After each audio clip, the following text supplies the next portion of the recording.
Los argentinos recibieron con grandes pompas al presidente brasileño Campos Salles.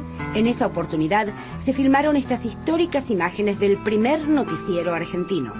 El gobierno decretó 3 días de feriado para que nadie dudase de que el país, rico y pujante, sabía ser magnánimo con los suyos y hospitalario con los de afuera. El general Julio A. Roca, reelegido presidente en 1898, era todo una garantía. En el siglo pasado, en una hazaña controvertida pero ya lejana, su campaña al desierto había limpiado la pampa húmeda de indios y gauchos matreros. La Argentina sería el granero del mundo. En los primeros tramos del siglo XX, la producción de trigo habría de quintuplicarse. La mitad de la misma iría a la exportación. Todo hablaba de un progreso creciente, ordenado y además divertido. En 1901, en la primera carrera automovilística argentina, con un locomóvil a vapor, triunfaba Marcelo T. de Alvear, quien 21 años después sería presidente.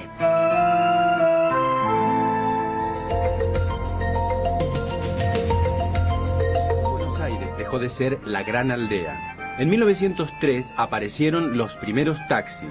En 1905, la Reina del Plata llegó a tener unos 15.000 teléfonos, aunque sonasen a menudo en Cocoliche.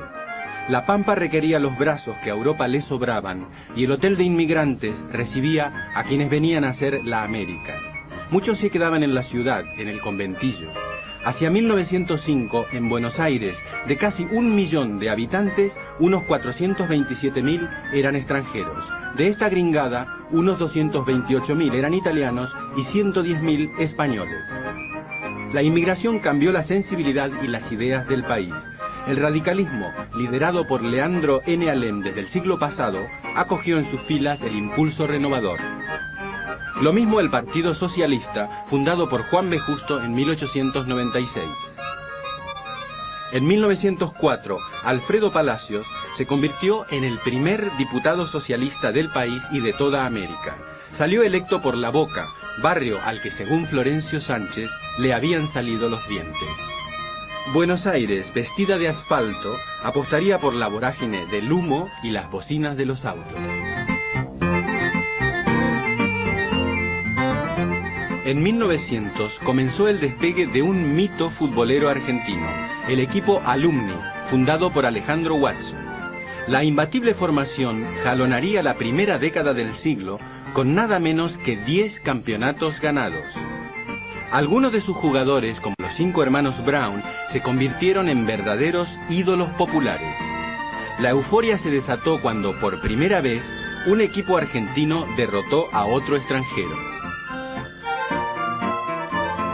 El derrotado era el de Sudáfrica. Gracias al histórico gol de Alfredo Brown, el vencedor fue el Alumni, 1-0. En 1901, la pasión argentina por el fútbol se hizo carne. En La Boca, un grupo de aficionados fundó el club River Plate. 4 años después, otro grupo de entusiastas fundó otro club. También lo hizo en La Boca, pero esta vez el club llevaría el nombre del barrio y se llamaría Boca Juniors. Nadie imaginaba que acababa de nacer el clásico de los clásicos, nada menos que Boca y River, eternos rivales unidos por una misma devoción. He aquí un Boca y River de 1927, uno de los primeros clásicos que el celuloide recogió para la inmortalidad.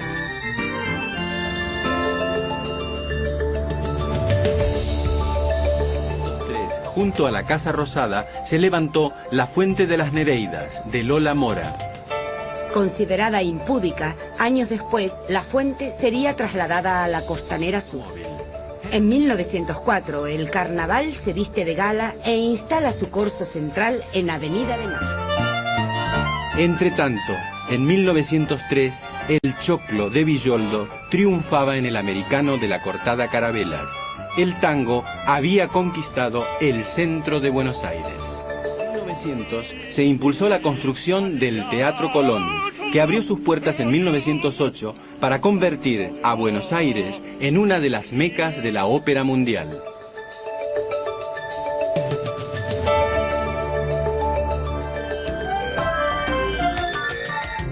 El 25 de diciembre de 1907, dos porteños, el acaudalado Aarón Anchorena y el famoso deportista Jorge Newbery, se elevaron a bordo del globo El Pampero. Tras rozar los 2000 metros de altura, llegaron al Uruguay. Fue la primera vez que los argentinos alcanzaron el cielo. El 13 de enero de 1908, el éxito de El Pampero llevó a Jorge Newbery a fundar el Aeroclub Argentino. El 24 de noviembre de 1912, Jorge Newbery despegó de El Palomar en un monoplano Blériot y por primera vez alcanzó Montevideo.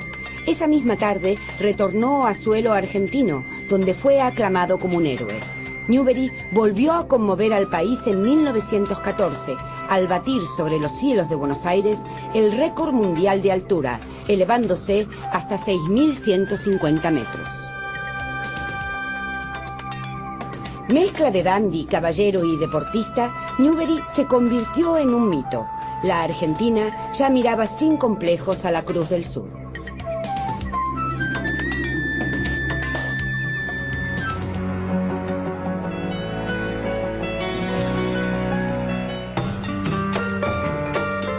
En 1907 se descubrió petróleo en Comodoro Rivadavia. Era lo que el país agroexportador necesitaba para comenzar a industrializarse. Con los años, la voluntad de conseguirlo se traduciría en la creación de YPF, cuya figura emblemática sería sin duda el general Mosconi. Se regula en la Argentina la velocidad máxima para los autos, 14 kilómetros por hora.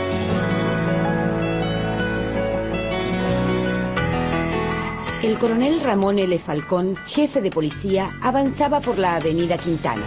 Era el mediodía del 14 de diciembre de 1909. Antes de Callao, alguien se abalanzó sobre su carruaje y le arrojó una bomba. Falcón y su secretario volaron por los aires. Simón Radovisky fue el autor del hecho. Su grito de «¡Viva la anarquía!» fue la rúbrica de un atentado que conmovió al país. Falcón en persona había dirigido el desalojo de numerosos conventillos donde era fuerte el anarquismo. Para los ácratas, Falcón era un blanco justificado. Menor de edad, Radovisky no pudo ser fusilado. Permaneció encarcelado en Ushuaia 20 años. Indultado por Irigoyen, en 1929 se exiló en México.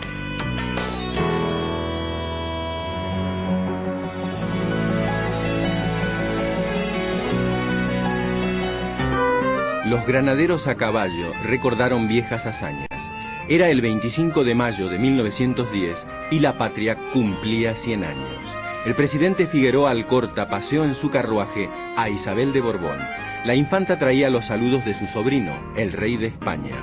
Una Argentina alegre y despreocupada festejaba su destino de gran nación. En medio del entusiasmo, numerosos carros alegóricos, presididos por el busto de San Martín, realzaban las hazañas del presente.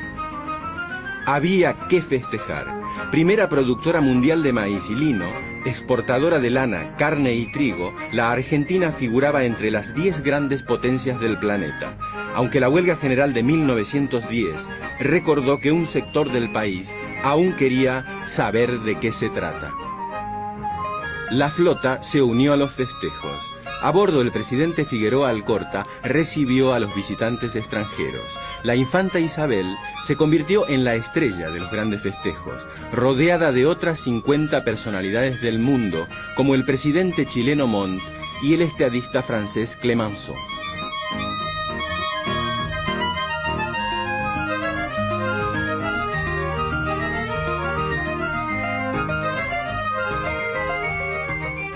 La flota realizó maniobras y lanzó incontables salvas, mientras la marinería vivaba encubierta a la patria y la patria nadaba en la abundancia.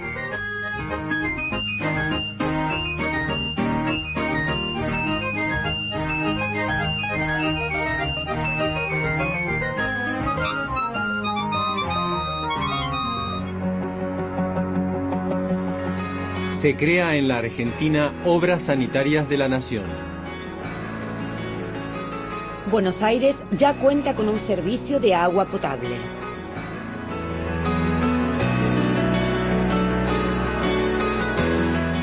En 1912, el presidente Roque Sáenz Peña, a los 2 años de su elección, sometió al Congreso una nueva ley electoral. En el Congreso la discusión fue muy ardua, porque los sectores conservadores, herederos del roquismo, se oponían a democratizar el poder. Finalmente, la ya llamada Ley Sáenz Peña resultó aprobada. El establecimiento del voto universal, obligatorio y secreto, confirmaba que la Argentina avanzaba hacia la democracia.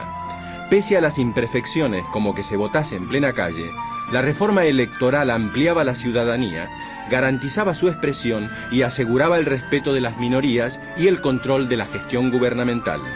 La mayoría de los inmigrantes siguió sin nacionalizarse y los varones adultos que no votaban eran tanto o más que los votantes. De todos modos, el país entero sintió que entraba en una nueva etapa de su historia. Los partidos políticos adquirieron mayor sentido y las urnas se consagraron como herramienta de cambio.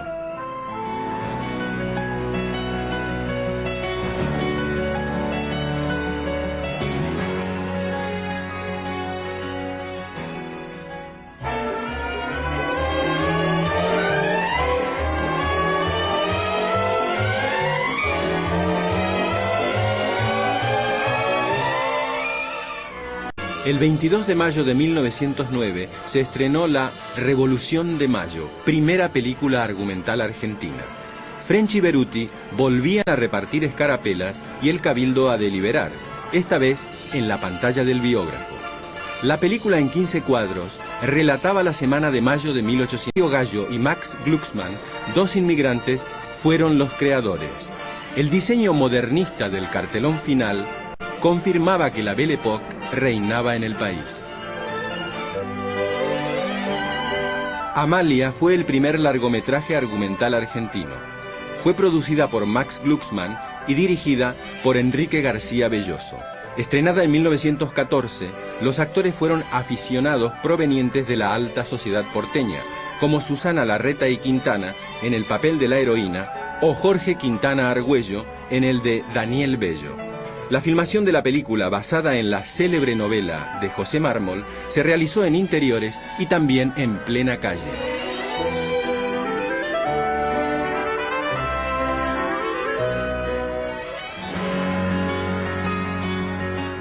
El 1 de diciembre de 1913 se inaugura en Buenos Aires el primer subterráneo. El subte porteño iba desde Plaza de Mayo a Plaza 11, por debajo de Avenida de Mayo y Rivadavia.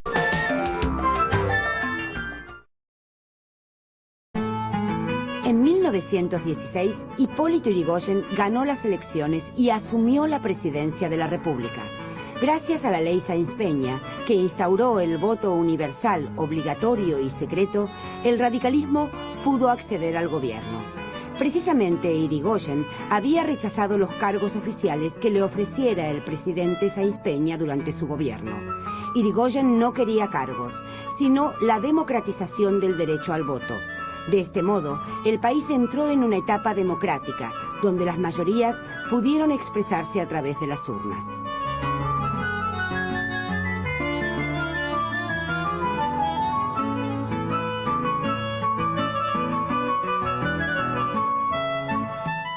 Yrigoyen contó desde un primer momento con un fuerte apoyo popular. Los inmigrantes vieron en él la contrapartida de una Argentina patricia que los había valorado como mano de obra, pero no como ciudadanos. Sin embargo, Yrigoyen no dejó de ser un caudillo recatado, de escasas apariciones en público y parco en palabras.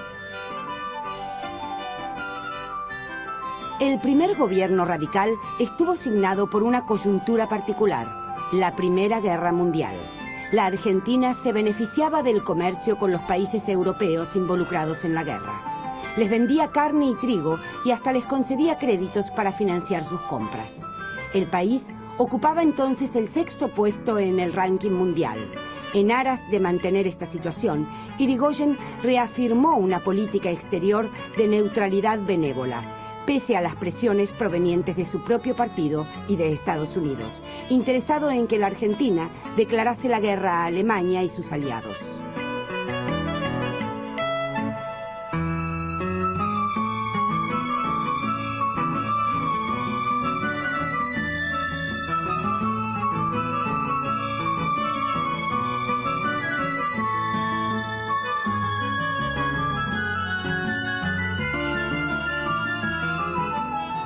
durante la primera presidencia se alcanzaron grandes logros, sobre todo en educación, también existieron grandes conflictos.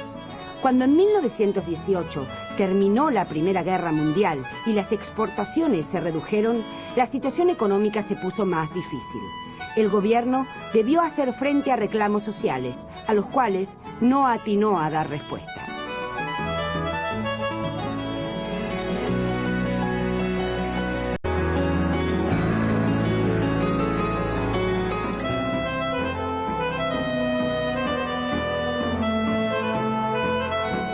La prosperidad que vivía el país le permitió a los argentinos descubrir el gustazo del tiempo libre.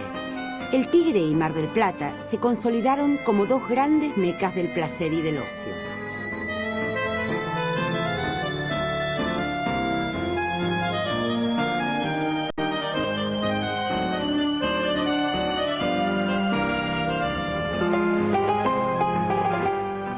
El 24 de agosto de 1916, un tren eléctrico unió la capital federal con el Tigre. Era el primer tren eléctrico de la Argentina y de toda América del Sur. Hasta el siglo XX, el Tigre había sido un rincón reservado para unas pocas familias que huían del mundanal ruido porteño.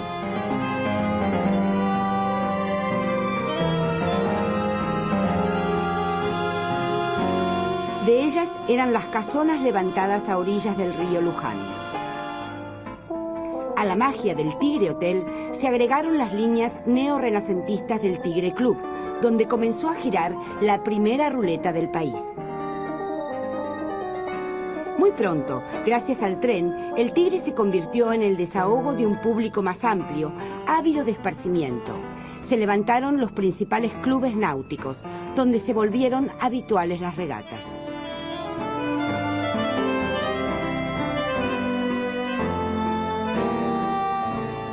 También nacieron los recreos, abiertos a todo el mundo, donde proliferaban los picnics y los bailongos. Las orquestas de tango no desaprovecharon la oportunidad. Al Tigre ya no concurrían los yaguaretés que en el siglo pasado le habían dado nombre al lugar, sino todo tipo de gente. Niños bien de la high life, muchachos de barrio que votaban a Irigoyen y hasta guapos y malevos del mítico suburbio. En esos años, un sábado o un domingo en el Tigre eran el premio de varias semanas de ilusión. Pero además de un Tigre, Buenos Aires descubrió una perla, Mar del Plata, la perla del Atlántico. En 1913, la ciudad pudo lucir una rambla de estilo francés llamada Bristol. Con 400 metros de largo, su diseño fue una creación de la Sociedad Francesa de Construcción y Obras Públicas, que tomó como modelo a la Rue Rivoli de París. Esta construcción fastuosa junto al mar detonó un turismo que el tiempo incrementaría. Esta rambla se mantuvo durante 3 décadas, hasta que el casino y las actuales ramblas le dijeron basta. Pero la Bristol siguió siendo la Bristol.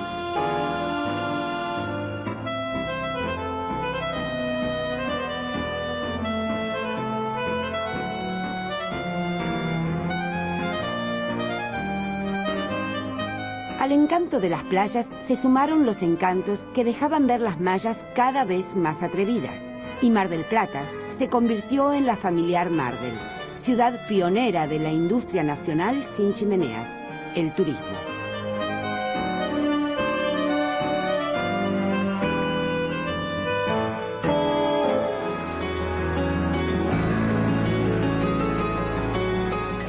El escritor pacifista Román Roland recibe el Nobel de Literatura. Rasputín, eminencia gris de la política zarista, es asesinado por nobles allegados al zar. Se construyen los primeros frigoríficos en Isla Grande, Tierra del Fuego. Un nuevo diseño convierte a la Coca-Cola en una marca comercial de éxito.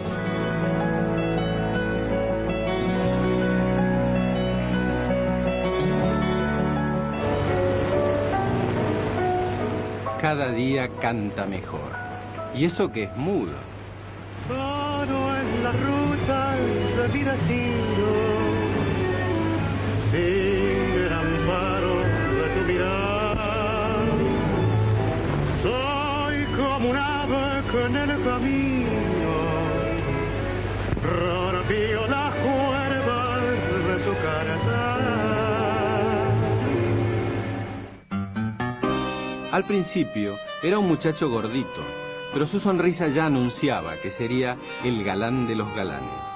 Nacía el zorzal criollo que le pondría voz a la esperanza de un país. Con las primeras aventuras del cine en el Río de la Plata, Gardel se viste de marinero y comienza a encandilar en el biógrafo. A partir de 1913, la guitarra del morocho del Abasto se une a la del oriental Razzano y forman un dúo que pasará a la gran historia del tango. El principio fue duro. Según el zorzal, cantaban por un café con leche. Pero un contrato con el Armenonville, famoso cabaret de la época, lo salva de la milladura. El 9 de abril de 1917, el dúo Gardel-Razzano inicia su labor de grabación para los discos que edita Max Glucksmann. Los fonógrafos le harán un sitial en todos los hogares argentinos. Pero el gran acontecimiento ocurre en enero de 1917, en el Teatro Esmeralda, donde hoy se levanta el Maipo. Ahí Gardel estrena Mi Noche Triste, con música de Samuel Castriota y versos de Pascual Contursi. El tango, convertido en canción, entra en una nueva etapa, y también Gardel. Imperio Argentina lo elige para compartir el celuloide, y Gardel ya deslumbra en los salones. Nace la aurora resplandeciente, clara mañana, bello rosal, brilla la estrella, canta la fuerte, ríe la vida porque tú estás. Cuando no estás, la flor no perfuma. Si tú te vas, me envuelve la bruma.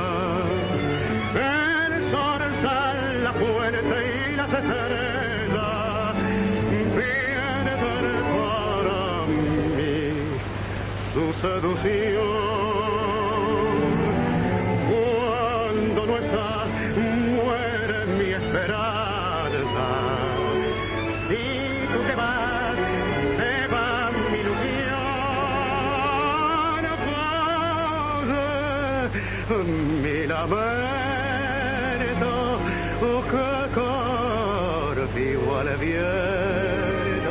Poco después, con su estampa inconfundible, el morocho saltará a París y Nueva York, donde su gloria hará que justificadamente todo un pueblo se crea Gardel. Muy bien, magnífico, bravo. Es usted un gran cantor, yo se lo digo, más que un cantor, un cantante.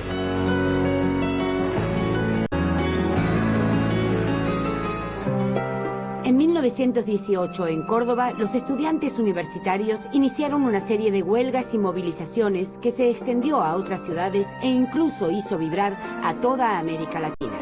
Tras sostener diversos enfrentamientos con la policía, los estudiantes lograron que el gobierno de Irigoyen aceptara sus reclamos. Renovación de las cátedras por concurso, derecho de agremiación, participación estudiantil en el gobierno universitario, autonomía de las altas casas de estudio y que los planes de enseñanza de la universidad respondiesen a las necesidades del país. El cirujano alemán Ferdinand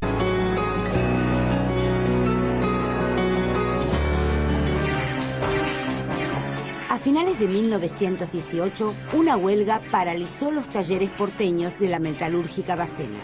Los obreros reclamaban la jornada de 8 horas y mejoras salariales. La lucha derivó en una huelga general. Los conservadores vieron en ella la mano de Rusia. La Liga Patriótica Argentina, financiada por los sectores más reaccionarios, se lanzó a la caza de comunistas, anarquistas y rusos, lo que se tradujo en ataques a barrios judíos. Irigoyen encomendó al ejército restaurar el orden. La represión fue sangrienta. La semana trágica que transcurrió del 7 al 12 de enero de 1919 se convirtió en una mancha negra para el gobierno de Irigoyen y en un símbolo del movimiento obrero argentino.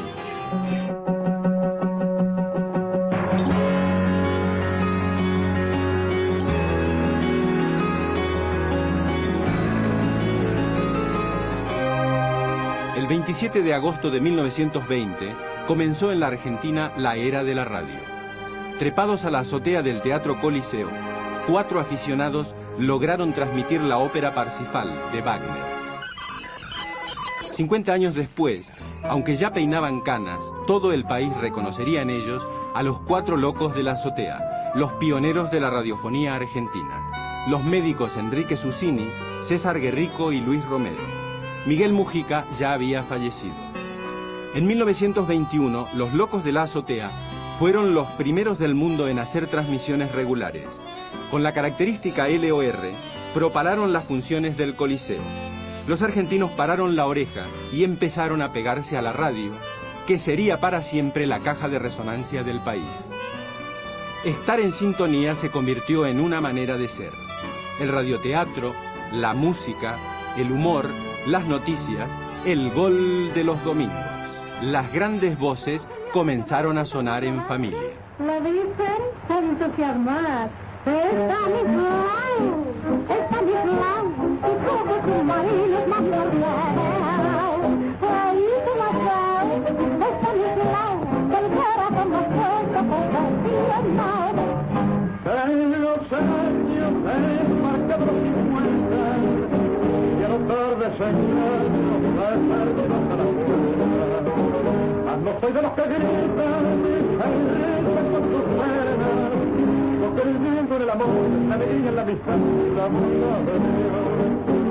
Y hacer tomado el goce anhelado, de verme inundado, fui a culto de venir. Me arrebató a mendigar tu flor.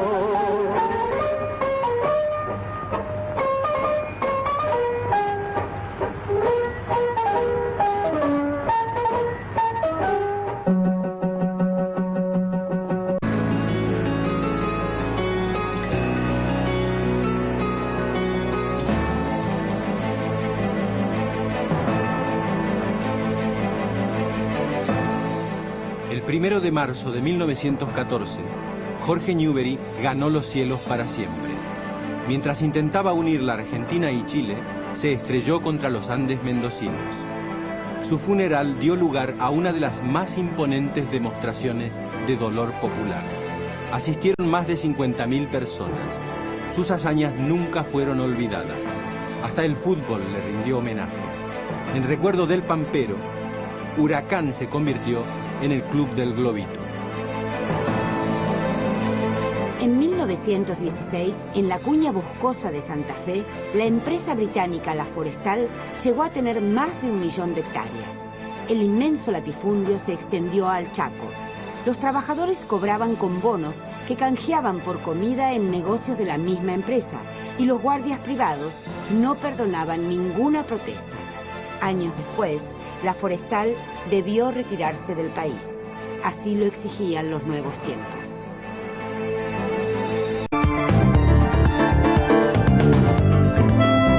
En 1916 se inició el mandato de Hipólito Yrigoyen, elegido por las mayorías. En 1922, Yrigoyen traspasó el gobierno a Marcelo T. de Alvear, también vencedor en las urnas. En 1928, el voto volvió a favorecer a Yrigoyen y Alvear le cedió el gobierno. Pasarían 55 años para que un presidente electo volviese a transmitir el mando a otro presidente electo. Aunque Yrigoyen y Alvear eran radicales, ambos representaban tendencias diferentes. Don Hipólito era el representante de los llamados peludos y don Marcelo de los galeritas. Amante de la cultura, la elegancia y las buenas costumbres, Alvear tranquilizaba a las clases propietarias. Para mayor tranquilidad, su esposa, doña Regina Pacini, había sido cantante de ópera, y el bel canto tranquilizaba a quienes contemplaban los dramas desde el palco.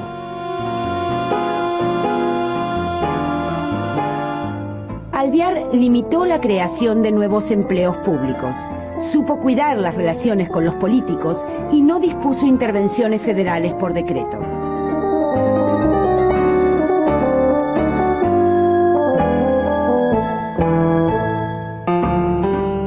Alvear se sentía cómodo.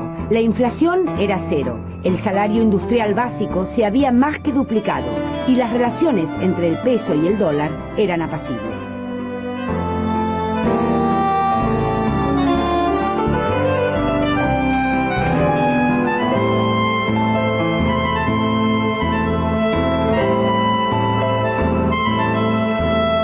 Desde 1926, el irigoyenismo se hizo fuerte en los comités y esgrimió la nacionalización del petróleo. En 1928, la victoria de Irigoyen fue 3 veces notable, por la alta participación ciudadana, por alcanzar el 60% de los votos y por triunfar desde el llano sin la bendición de Alvear. La visita del presidente Hoover confirmó el interés de Estados Unidos por la Argentina, pero la vuelta del peludo al gobierno fue vista por los conservadores como el regreso de la chusma. En 1930 sonó la hora de la espada. El país tardaría décadas en recuperarse de aquel golpe. El 15 de agosto de 1922, Ireneo Leguizamo debuta en Palermo. Los peones de la Patagonia inician una huelga. El gobierno le encarga reprimir al teniente coronel Varela. La Patagonia, hasta entonces solo inhóspita, se volvió trágica. Howard Carter descubre en Egipto la tumba de Tutankamón en el Valle de los Reyes.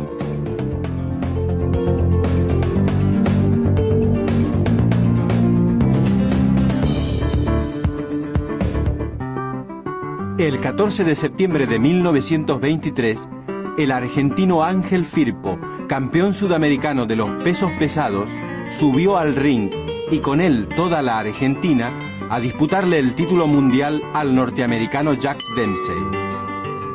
El combate, realizado en el estadio Polo Grounds de Nueva York, estaba pactado para 15 rounds. Solo duró 1 round y medio.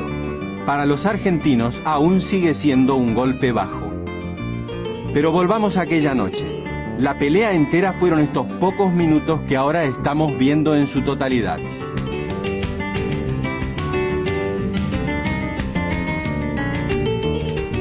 En el primer asalto, Firpo, con pantaloncitos negros, fue derribado 7 veces.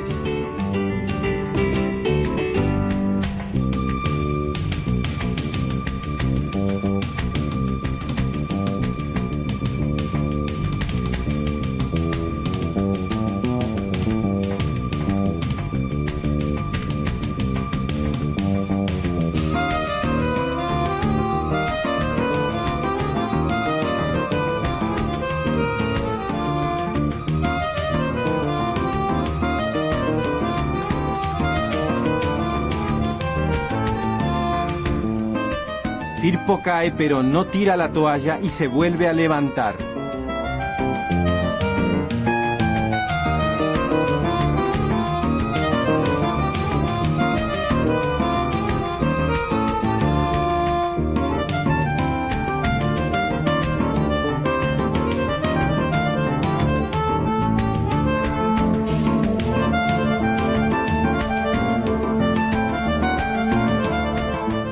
La Argentina entera está pendiente.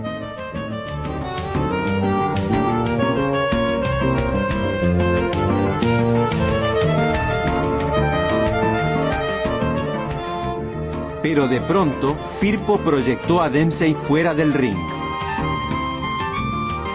Y Dempsey tardó 17 segundos en subir a la arena. Ambos púgiles se siguieron dando con contundencia.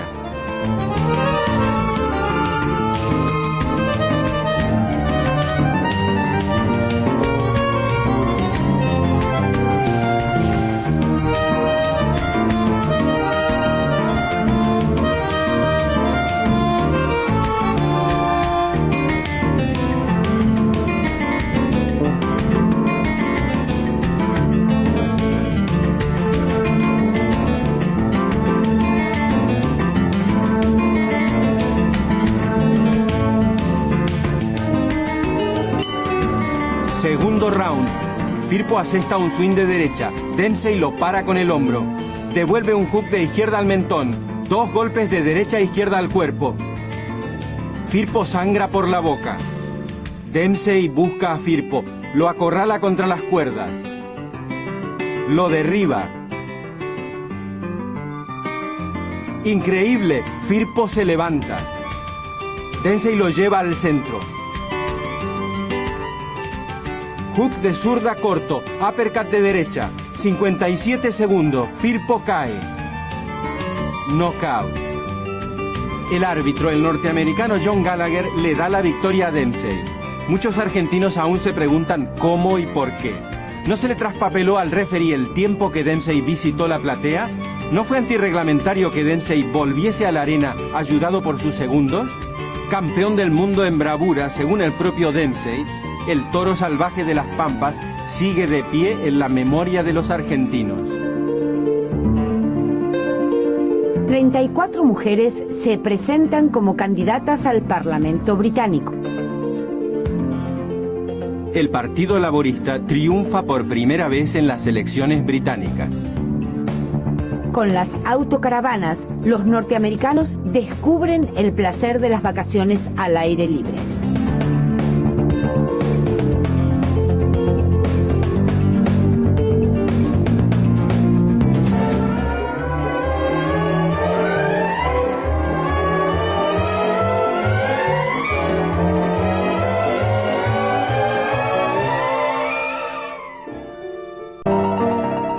En la Argentina debutan en el cine Azucena Maizani y una tal Rosa Laura Merello, que saltaría del conventillo al corazón del público para reinar como Tita el resto del siglo.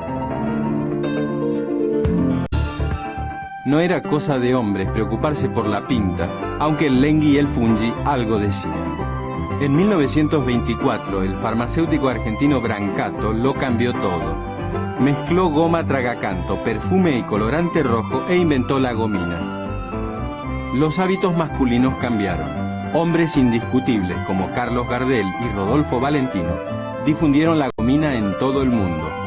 Como ellos, todos los argentinos empezarían a darse una buena viaba, sin que se les moviera un solo pelo, pese a que hoy algunos todavía recuerdan a los muchachos de antes.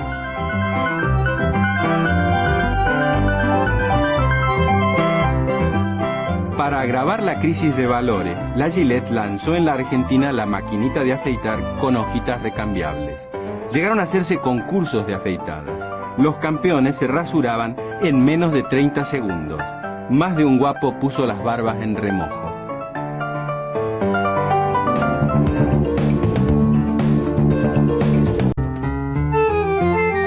Bacarro, Tesorieri, Garazzini, Medice, Mutis, Pertini, Vidoglio, Tarasconi, Cerrotti, Elis, Seoane, Onsari. El 4 de febrero de 1925, Boca Juniors partió rumbo a Europa a bordo del Formosa. En el puerto se reunió una multitud para despedirlo. No solo la mitad más uno, sino todo el país estaba embarcado en la gira.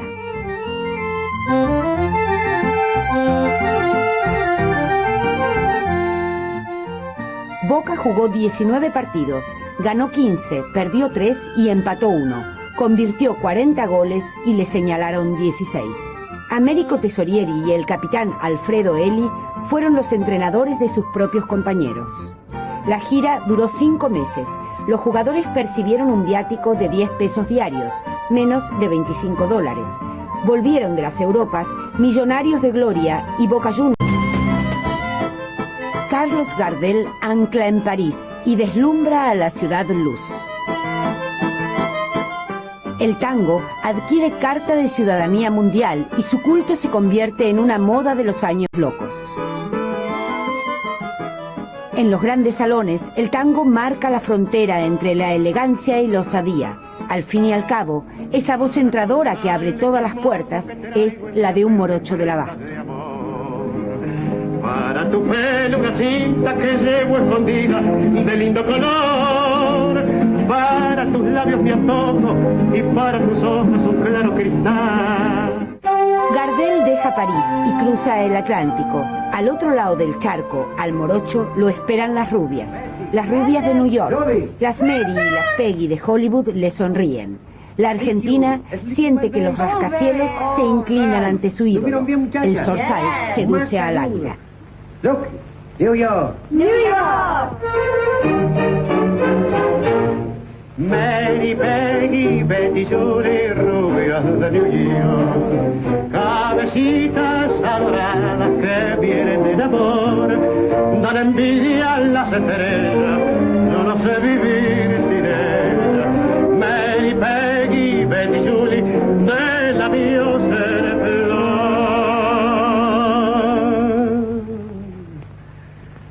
Es como el cristal, la risa loca de Julie, es como el cantar de un manantial. Curva mi soñar el dulce hechizo de Peggy, un mirar azul.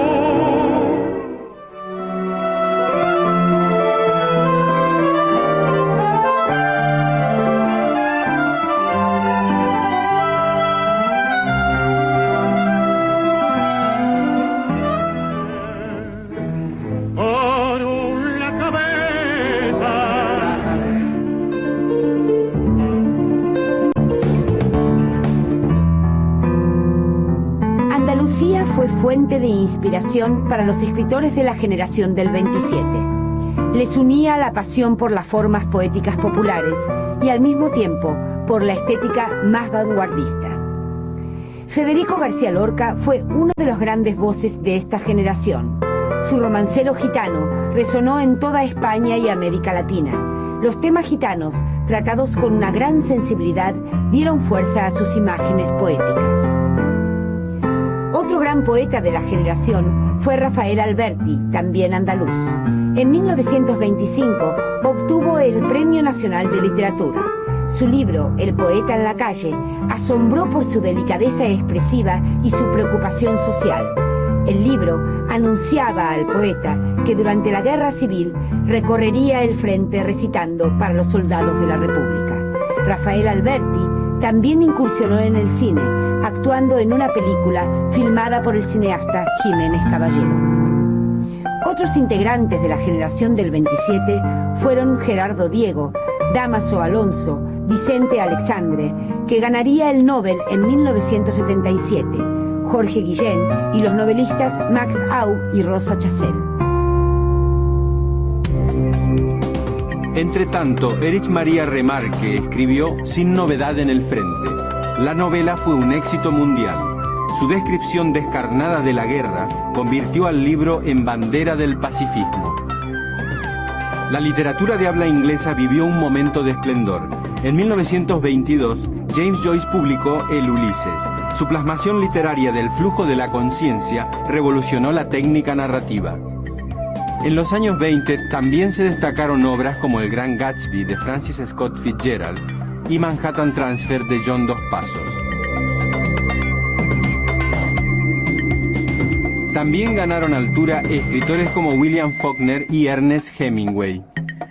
En la Argentina, en una etapa de esplendor para las letras, Boedo y Florida amagan un enfrentamiento entre la ética y la estética, pero Roberto Arlt demostrará en 1926 que la literatura argentina ya es un juguete rabioso, y en 1929 lo ratificará con Los Siete Locos.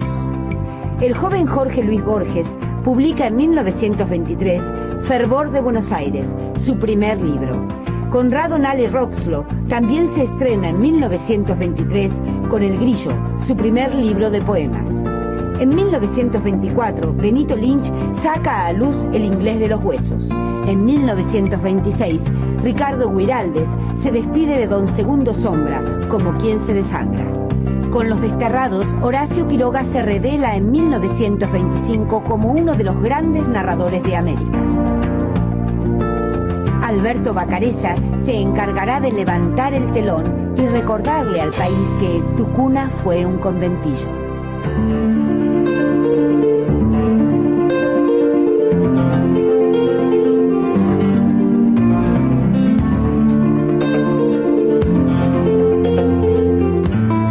El 25 de septiembre de 1928, para hacer frente a la crisis, un grupo de taxistas con más prole que trabajo pone en marcha el primer colectivo.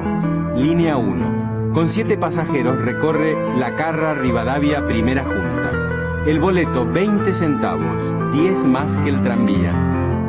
Buenos Aires ya contaba con tren subterráneo que en 1913 había comenzado a circular por debajo de Avenida de Mayo y Rivadavia. En 1928, la ciudad decidió contar con un segundo subte que iría desde el Correo Central hasta Chacarita. Ir por abajo era más rápido y seguro. Sobre el asfalto ya circulaban 411.414 autos, un 4 ruedas por cada 186 porteños. El nuevo subte procuraba descongestionar la zona central de la ciudad. La primera etapa del subterráneo se construyó entre las estaciones Chacarita y Callao y demandó 1 año y medio. Cuando se comenzó el otro tramo desde el Correo Central, la obra tropezó con un obstáculo imprevisto. La municipalidad se negó a afear la calle Florida con una salida de subte. En 1931 le tocaría a Uriburu inaugurar el subte.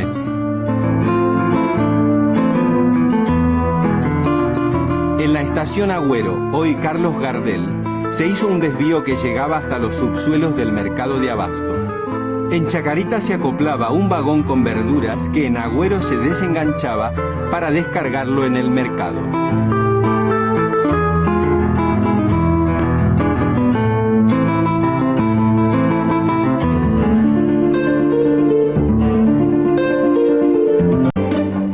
En 1922, Irigoyen creó yacimientos petrolíferos fiscales. Bajo la dirección del general Enrique Mosconi, la empresa inició un proceso de expansión en la explotación del petróleo. La construcción de su refinería en La Plata le permitiría a YPF avanzar en el mercado interno, poblando al país con sus característicos surtidores. Mosconi, un militar preocupado por las dependencias críticas del país, vio en YPF a un puntal de sus sueños industrializadores. El 6 de septiembre de 1930, a las 8 de la mañana, 900 soldados y 600 cadetes del Colegio Militar avanzaron sobre la Casa Rosada y, por el camino, sus botas aplastaron la legalidad democrática. El presidente constitucional Hipólito Yrigoyen fue derrocado por el general José Félix Uriburu.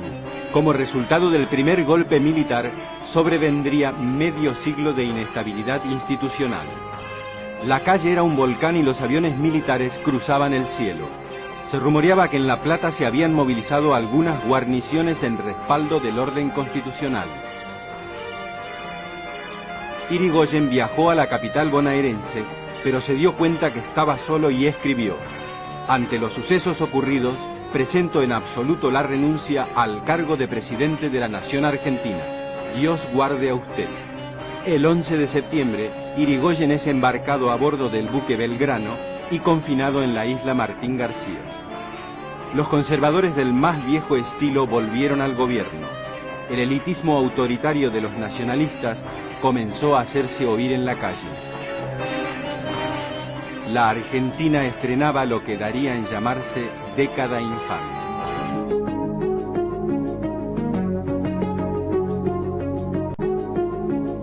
El 12 de julio de 1930, a las 6 de la mañana, un tranvía cae al riachuelo. 81... Se firma en Londres el Pacto Roca-Runciman, que compromete seriamente las exportaciones de carne argentina.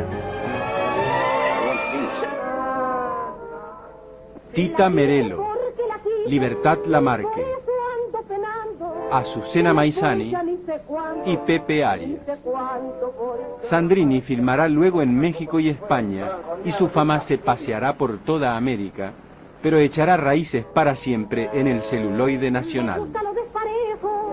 Y no voy por la vedera, uso funja lo macera, calzo bota mi vida. La quise porque la quise y por eso ando penando. Se me fue ya ni sé cuándo volverá.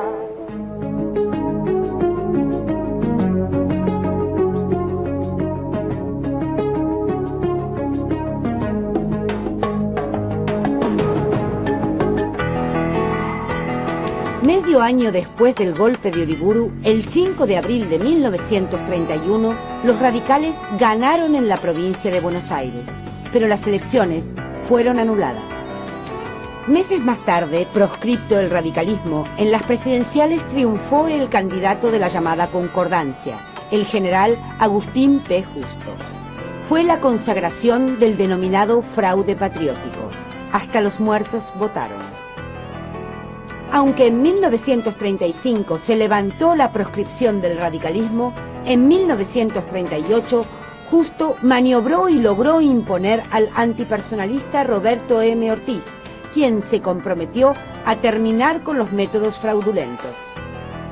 La crisis mundial desatada en 1929 no perdonó a la Argentina. La caída de los precios internacionales de las carnes y los cereales agravó la depresión. Cundieron la miseria y la desocupación.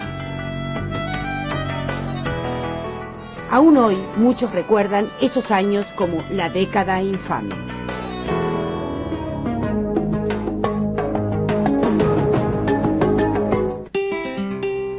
A comienzos de octubre de 1934, una cruz de 35 metros de alto se levantó junto al Monumento de los Españoles. Presidiría las celebraciones del primer Congreso Eucarístico. Más de 130.000 chicos vestidos de rojo y blanco se dieron cita, rodeados por más de 1 millón de hombres y mujeres unidos por la oración. El 10 de octubre llegó en carroza Monseñor Eugenio Pacelli, quien luego sería el Papa Pío XII. Buenos Aires vivió una explosión de fe. Unos meses antes, en la fría mañana del 30 de junio de 1934, el Graf Zeppelin surcó el cielo de Buenos Aires. La aeronave, comandada por el capitán Lehmann, era como un inmenso cigarro plateado y silencioso. Los porteños la contemplaban como a un extraterrestre, pero se sentían halagados por la visita de esa maravilla. Ese día las autoridades decretaron feriado. El escritor Manuel Mujica Lainez sacó un pasaje y se embarcó. Cosas de un dandy.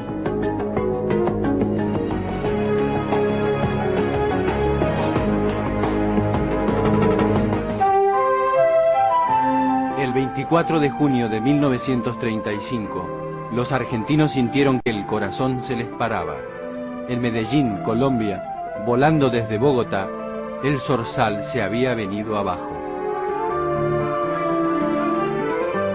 En el aeropuerto Olaza Herreras, el avión que lo llevaba chocó en el momento del despegue contra otra máquina que estaba en la pista.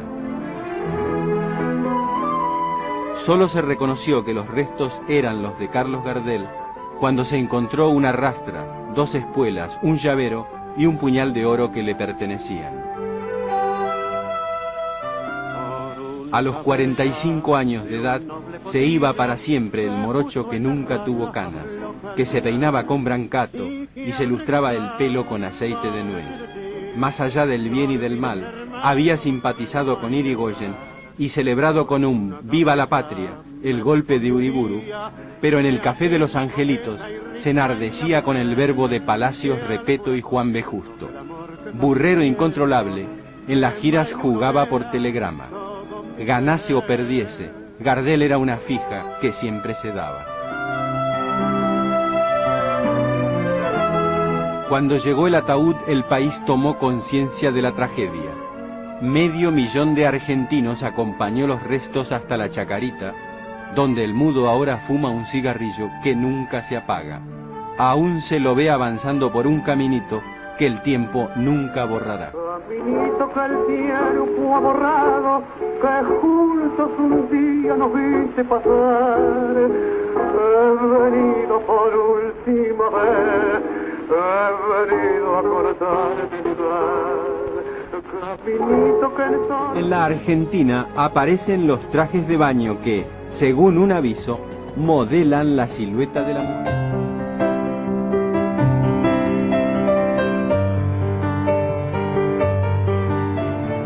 En la Argentina, Victoria Ocampo fundó Sur. acusada muchas veces de elitista, dio cabida a grandes escritores y difundió en el país las grandes tendencias de la cultura moderna. A todo esto, en el teatro argentino se imponía un actorazo, Florencio Parravicini. Pese a su gran dominio de la escena, prefirió pasar a la historia por sus bromas y su picaresca.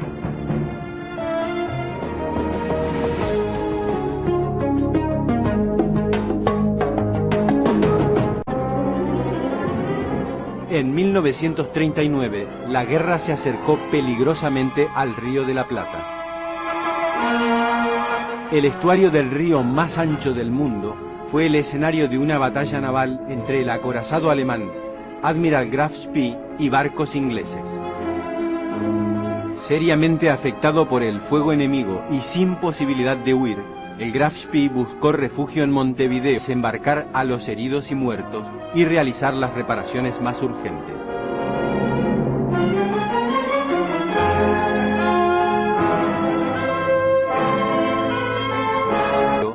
Con la idea de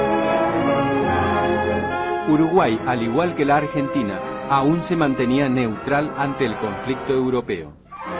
Las negociaciones entre el gobierno oriental y los mandos de la unidad alemana fueron intensos.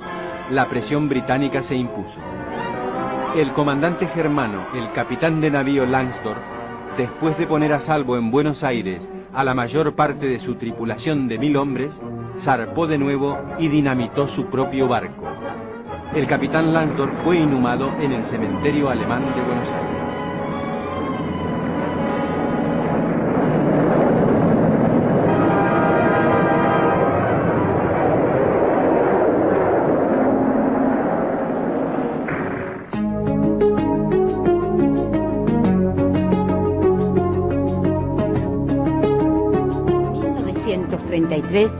Muere don Hipólito. Más de 500.000 de almas acompaña el ataúd donde reposan los restos de Irigoyen. Algunos arrebatan el féretro y lo cargan sobre sus hombros. Al fin y al cabo, el peludo había sido de esos hombres que se rompen, pero no se doblan.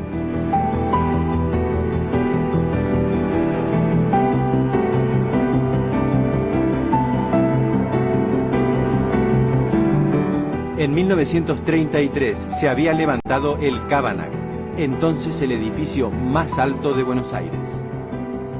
En 1934, la calle Corrientes se ensanchó y se convirtió en la que nunca duerme. En 1935, para no ser menos, la 9 de julio sacó pecho y también se ensanchó. En 1935, comenzó a cobrar altura el obelisco porque en 1936 Buenos Aires iba a cumplir 4 siglos. Llevó 60 días levantarlo, pero bastaron segundos para que el porteño lo hiciese blanco de sus bromas. Todavía hoy se discuten las connotaciones freudianas de su erección. Lisandro de la Torre, principal figura de la oposición, denunció el pacto Roca-Runciman y marcó a fuego la complicidad del gobierno, los ganaderos, los grandes frigoríficos y el gobierno británico. El 23 de julio, en plena sesión del Senado, Ramón Valdés Cora disparó sobre Lisandro de la Torre, pero la bala mató por la espalda al senador Enzo Bordaberry. 4 años más tarde, sumido en la depresión, Lisandro de la Torre se suicidó. Publica un clásico, La invención de Morel. Con la típica de Juan D'Arienzo nacen los grandes bailes de tango. Se inauguran en Mar del Plata la actual Rambla, el Casino y el Hotel Provincial.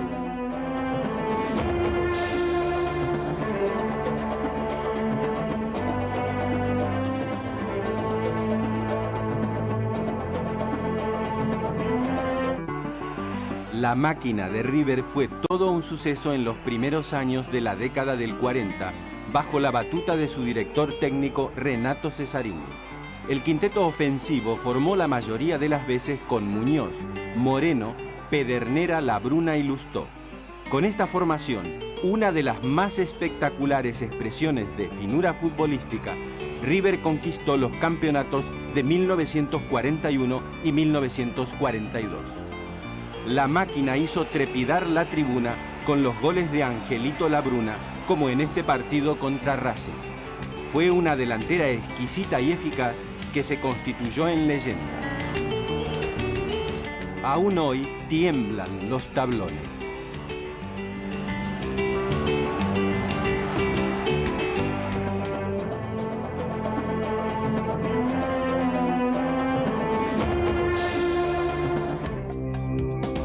El 7 de agosto 3, Vito Dumas, a bordo de su yate Leg II, fue recibido como un héroe en Buenos Aires. Se agolpó para 1940 para vitorearlo una gran multitud. Y en primera fila, su madre. No era para menos. El 27 de junio de 1942 se había largado para dar la vuelta al mundo en solitario y lo había logrado. En 272 días había cubierto 22.000 millas. Su epopeya comprendió 4 etapas: Ciudad del Cabo, Wellington, Valparaíso y Mar del Plata. Hasta había doblegado solo al temible Cabo de Hornos.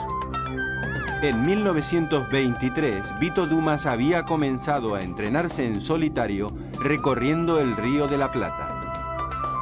Su sueño era dar la vuelta al mundo sin más compañía que las olas y su propia tenacidad. Y lo hizo. Buenos Aires le abrió los brazos y lo apretó contra su corazón. Un periodista le preguntó, ¿cómo aguanta tanta soledad? El navegante solitario rescucha. Respondió, Dios me... Será Bolilla. Nace la inolvidable Virome.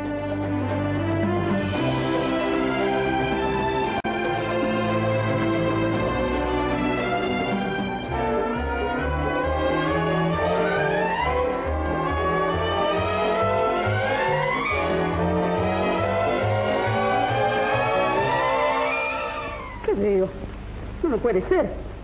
La Argentina ganó impulso y cruzó la puerta ancha del cine. Los martes Orquídeas de Francisco Mujica sembró sonrisas en 1941.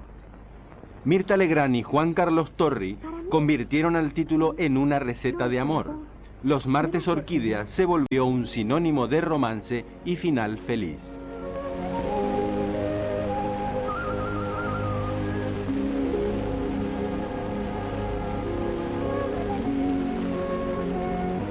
Flores para mí. Nunca lo hubiese creído.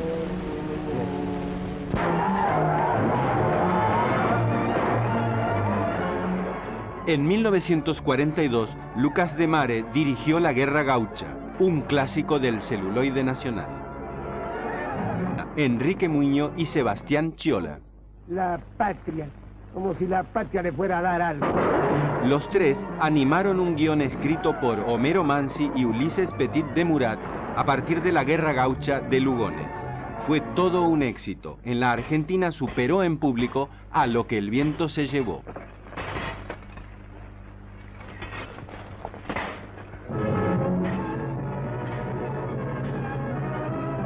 Ángel Magaña. Pero el cine argentino necesitaba un poco de escándalo.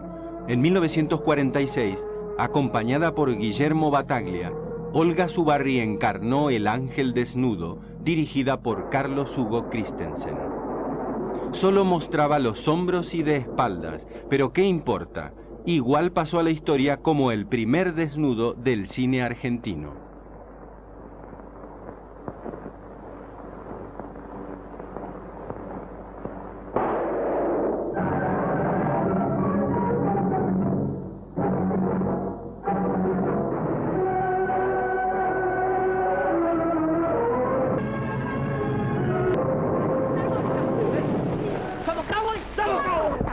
Pero el país también necesitaba reír, y aparecieron los grandes del buen humor. Juan Carlos Cambón, Selmar Gueñol, Guillermo Rico, el Pato Rafael Carret y Jorge Luz fueron nuestros hermanos Marx con una ventaja.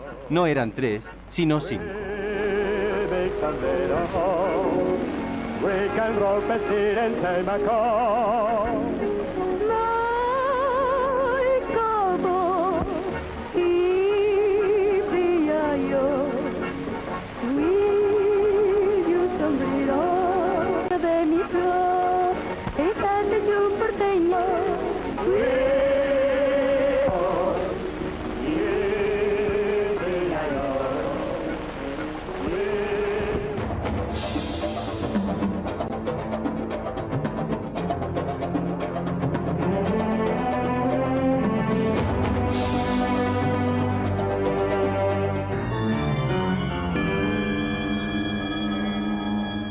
El 15 de enero de 1944, la tragedia se abatió sobre San Juan.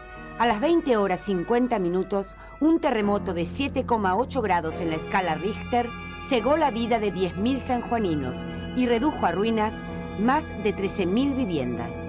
Era sábado a la noche, el verano apretaba y la gente se aprestaba a salir. Un pestaneo de 30 segundos desató el infierno. Toda el área afectada, kilómetros cuadrados, tenía construcciones de adobe o ladrillo cocido, con muchos años encima y ninguna prevención antisísmica. La catástrofe destruyó la estructura productiva de la provincia y cubrió de luto al país. Miles de personas en la calle, repartida, unos 200 de víveres por el ejército y escombros a cada paso, configuraron el paisaje fantasmal de esos días, que parecieron interminables. Sin embargo, dotada de modernos requisitos antisísmicos, San Juan comenzó a renacer de las ruinas. El pueblo argentino supo responder con dinero, mantas y alimentos. Para recaudar fondos, numerosos festivales fueron organizados por la Secretaría de Trabajo y Previsión, entonces piloteada por un coronel de creciente prestigio. A poco más de 8 semanas del luctuoso suceso, os confieso, señor presidente, que esta suma, que pasa de los 33 millones de pesos, puede muy bien motivar el orgullo de todos los argentinos, porque en la elevada cifra está contenida la honda emoción de humildes y pudientes, de viejos y jóvenes, de mujeres y niños, que por igual han sentido en carne propia la enorme desgracia de nuestros hermanos de San Juan.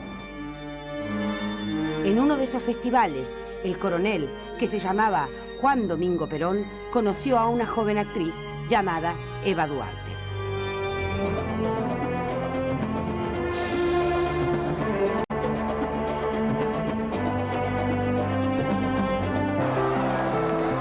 Aunque la historia de los pueblos trasciende en cualquier fecha, hay días que parecen marcar toda su historia. El 17 de octubre de 1945 marcó la historia del pueblo argentino. Sus efectos políticos aún perduran. Nació el peronismo. En 1942, poco antes de su muerte, el presidente Ortiz renunció. Lo sucedió su vicepresidente Ramón Castillo. El conservador Castillo sostuvo un enfrentamiento con el general Ramírez, su ministro de guerra, respaldado por los radicales. El 4 de junio de 1943, el general Ramírez dio un golpe, desplazó a Castillo y ocupó la presidencia. Había que allanar el camino democrático, por más que no muchos confiasen en unas urnas que desde 1930 estaban maltrechas por tantos golpes y fraudes. En esos tiempos, la política argentina, dividida en aliadófilos y germanófilos, estaba asignada por la Guerra Mundial y las presiones de Estados Unidos para que el país le declarase la guerra a Alemania. Una corriente nacionalista del ejército hacia una salida electoral se oponía a estas presiones. En marzo de 1943, con una ideología difusa que iba desde el fascismo hasta el nacionalismo a secas, un llamado Grupo de Oficiales Unidos, el GOU, donde figuraba el coronel Juan Domingo Perón, comenzó a actuar en los cuarteles. En marzo de 1944, ante un tácito ultimátum norteamericano, Ramírez rompió relaciones con Alemania, pero el 9 de mayo de 1944, presionado por los nacionalistas, Ramírez debió renunciar. El general Farrell, vicepresidente, ocupó el gobierno. El nuevo embajador de Estados Unidos, Spruill Braden, se convirtió en el referente de los aliadófilos. En agosto de 1945, la oposición convocó a una marcha por la Constitución y la libertad. La marcha nucleó a un variado espectro, desde conservadores hasta comunistas. Entre los manifestantes desfiló el embajador norteamericano Braden. Farrell nombró a Perón secretario de Trabajo y Previsión, ministro de Guerra y vicepresidente. cargos en los que desarrolló una intensa actividad. Las movilizaciones populares que se produjeron el 17 de octubre serían de esperar. Como secretario de Trabajo, Perón se había granjeado la simpatía de los obreros a través de importantes medidas como numerosos aumentos de salarios y proyectos que poco después se concretarían como la justicia de trabajo o el pago de las vacaciones. El sindicalismo argentino, hasta entonces animado por las propuestas de lucha de comunistas y socialistas, se aproximó a las soluciones inmediatas y concretas que les ofrecía Perón. El 8 de octubre de 1945, el general Ábalos pidió a Farrell que destituyese a Perón, señalado por la oposición como la eminencia gris del gobierno. Perón fue detenido y llevado a la isla Martín García y luego al hospital militar. Amplios sectores populares que no respondían a ningún partido tradicional, sino a un hombre y un proyecto, irrumpieron en la vida política. Marcharon a Plaza de Mayo y reclamaron la libertad de su líder. Los manifestantes, refrescándose los pies en la fuente de la plaza, se convirtieron en todo un símbolo. Cuando Perón volvió a la Rosada, la multitud lo aclamó. El país no volvería a ser el mismo. El gobierno convocó a elecciones. La opositora Unión Democrática, conservadores, radicales, comunistas y socialistas, entre otros, postuló la candidatura de Tamborín y Mosca.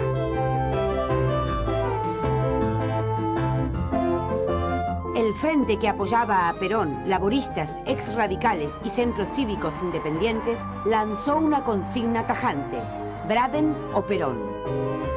El 24 de febrero de 1946, en las primeras elecciones democráticas desde 1930, el peronismo superó a la Unión Democrática por un 10% de los votos. El 4 de junio de 1946, Perón asumió la presidencia y resumió su programa en 3 banderas: independencia económica, soberanía policial. Que el pueblo argentino realiza a su magnífica victoria del 24 de febrero.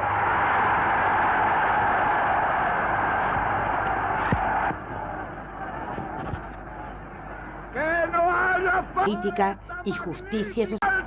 Apóstoles. Que no haya egoístas. Que no haya interesados y que todos podamos continuar esta cruzada sin que ninguna de las fuerzas se disocien para ser más fuertes, para servir a la patria y para sacrificarnos a asesinar.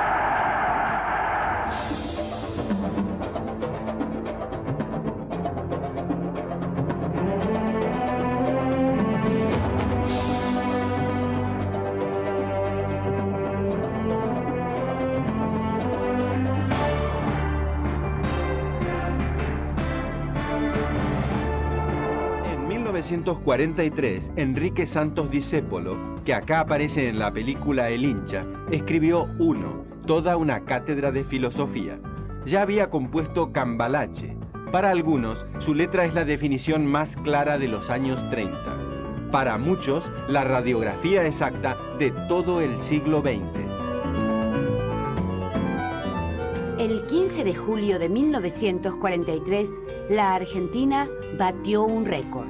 Nacieron los quintillizos Diligenti, los primeros de la historia del país.